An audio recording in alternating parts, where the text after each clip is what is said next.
بسم الله الرحمن الرحیم. السلام علیکم ورحمت الله وبرکاته.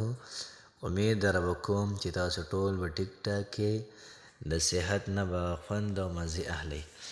الله پاکم خوشاله ساته، الله پاکم آباد ساته، الله پاکم د هر قسمه تکلیف، درد، مصیبت نه په امان کې ساته. الله پاک دې په موږ تاسو ټولو د خوشحالو بهار راولي. الله پاک دې موږ تاسو ټول چا محتاجین او صرف دې موږ تاسو ټول د خپل اطاعت او د خپل رضا محتاج ساتي.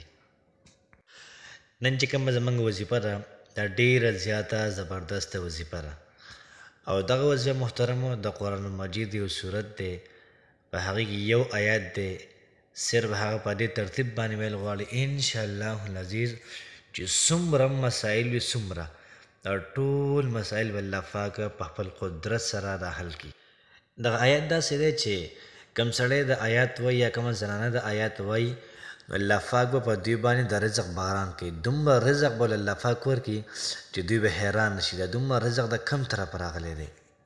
فرمایي چې څنګه باران کېږي د باران نه څاڅکو نه سیوا الله پاک به دې خلکو له دا رزق دا ورکړي.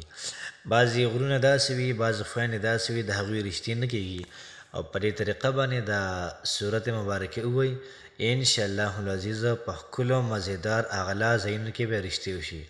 د چا کورونه نه وي او دا وظیفه کوي انشاءالله العزیز الله پاک به ډېر زیات مزیدار ښایسته کور ورکړي.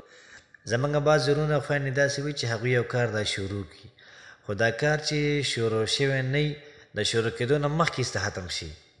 د ټولو کارونو د حل لپاره د سورت مزمل د آیت 101 پرې ووایي انشاءالله العزیز الله پاک به زمونږ او ستاسو ټول مسایل دا به ختم کړي. د چا د کاروبار مسله وي نو د کاروبار دپاره سورت مزمل دا ووایي انشاءالله العزیز الله پاک به ستاسو کاروبار دا ډیر زیات مزیدار کړي او کاروبار به ستاسو په مخ په ترقۍ باندې دا رواني. که څوک صورت مزمل د امتحان دپاره وظیفه کړي نو انشاءالله العزیز په امتحان کې به ښکلې ښکلې نمبرې والي. که یو سړی ځي انټرویو دپاره او صورت مزمل د هغې دپاره وظیفه کړي نو انشاءالله العزیز په دغه امتحان کې به الله پاک پاس کړي او ښکلې مزیداره اغلا نوکري به ورکړي. څومره چې آفات دي څومره چې مصیبتونه دي په انسان باندې راځي نو د هغې دپاره د صورت مزمل دا وظیفه په دې طریقه باندې وکړئ انشاءالله العزیز ټول مصایب تکالیف دا به الله پاک ختم. زه تاسو ته خپله واقع وایم چې پیره موږ د تفسیر ختم کو رمضان کې نو زموږ چې کوم استاد محترم دی نو په دغه ټایم کې بجلی لاړه.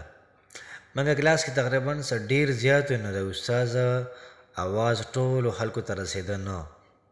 اول ته کې څومره طالبات دي جینکۍ دي هغوی اخوا جنکو مدرسه کې ناسته وي او لوډ سپیکر هغوی ته لګېدلی و.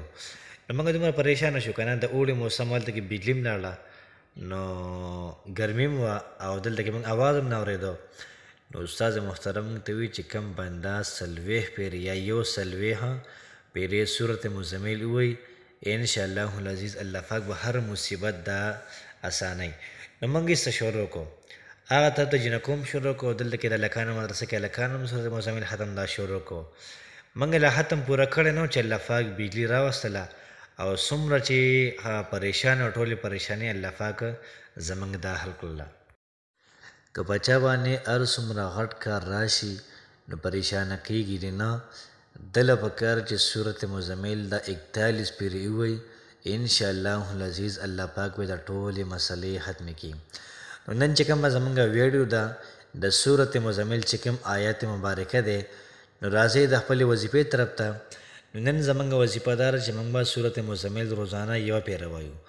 روزانه صورت مزمل به یوه پېره وایو او چې کله موږ دې آیت ته راورسېږو ان لک فی النهار سبحا طویلا نو دا آیت به که موږ 101 پېرې وایو چې روزانه موږ صورت مزمل دا تلاوت کوو او دا ان لک فی النهار سبحا طویلا دا آیت پکې موږ 101 پېرې وایو انشاءالله العزیز زموږ چې څومره مسایل دي څومره تکالیف دي د چا څومره د رزق مسله وي دا ټولې مسلې به الله پاک دا موږ او تاسو له حل کړي.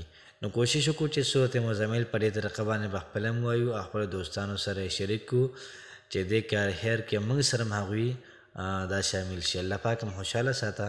السلام علیکم ورحمت الله وبرکاته.